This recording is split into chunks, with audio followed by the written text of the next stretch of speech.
Hello everyone, and welcome back to another build guide. This one is going to be on an all-in-one armor and weapon crafter. It is going to have the oghmir clade for reduced material usage, as well as having impeccable quality on all weapons and all armor it crafts. It is not missing any major skills for any important meta, etc. It has everything you need in one character build. It is a fat mage. This is my mounted fat mage build, so I've based it off of a female oghmir because they have a smaller arm hitbox, etc. And it has 138 intelligence. You do not actually need that much intelligence. However, if you are not a mage for this build, you may be struggling in terms of points. You will need to be an oghmir for the clade. However, if you do not find the clade important, you can always easily squeeze this in to a human build or a different one. However, this is the one I am going with. So let's go right into it. I'll start off with the clade gifts. Metalsmith, which decreases material usage by 6% when crafting. Otherwise, that should be just about it that you will actually need. So you only actually need clade level 2 to have all the clades required for this crafting build.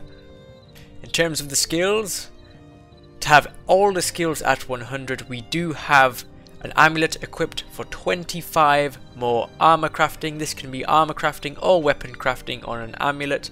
If you are a different build and you are missing some points, you can always have that on an amulet.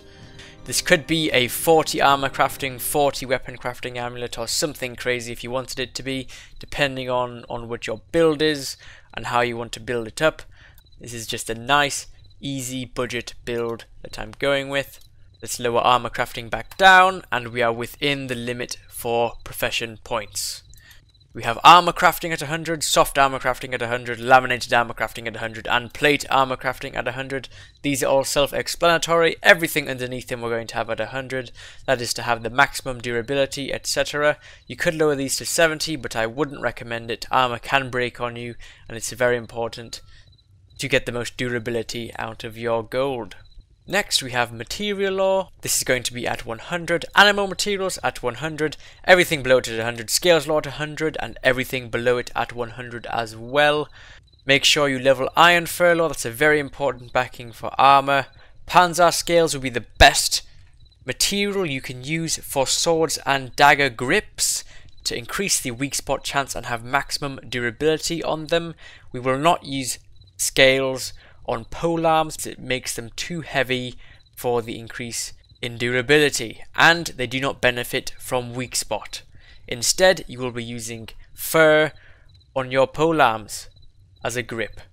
We have metallurgy at 100 and master alloys at 100. Everything under metallurgy will have at 100.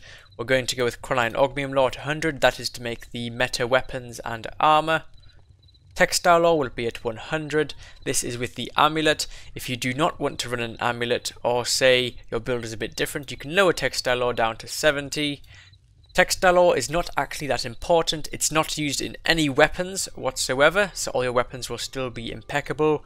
The only armor that you will use textile law in is mage armor, and mages do not get hit often, so it is not the end of the world if you do want to lower textile law to 70. And because it's a backing, that means the durability loss as a backing material is not as huge as the primary material, so this is not the end of the world. Then we have weapon crafting, basic blade crafting. Everything under that is going to be 100. Blunt weapon crafting at 100.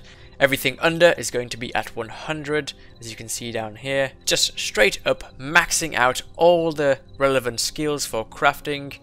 You may be wondering why we do not run petrology in this build. We are not going to run petrology because the weapons under petrology are not relevant for any sort of mid to end game content. The only reason you will have petrology is to make, say, flakestone swords for training, etc.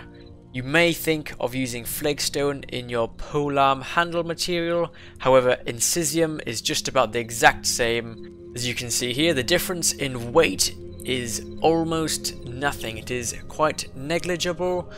There is more durability on the Incisium weapon, but that's not extremely significant. There is slightly more blunt, but it's not extremely significant.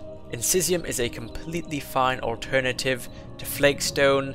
Flakestone is not worth the extra 100 primary points for almost no difference whatsoever. If you are looking for something with minimum weight possible and you do not care about the durability, you may as well use some other material. You can even go with wood like a sponge wood and change the build, or you can even use bone tissue or something ridiculous. Otherwise, really, I just recommend Incisium for the handle of your pole arms. And just as a quick note, the reason this build is based for an oghmir, not just because it is mounted for myself, but also because Metalsmith is an extremely powerful clade, 6% less material usage on all weapons and all armor that you craft for everyone, at impeccable quality, is an extremely strong clade. It is better than any other clade in the game, of course, because no other clade has it, so I recommend being an oghmir for this build. Anything else is fine, but this is the strongest build for what it is. Thank you very much. If you have any suggestions or comments, please leave them down below. Otherwise, have a great day.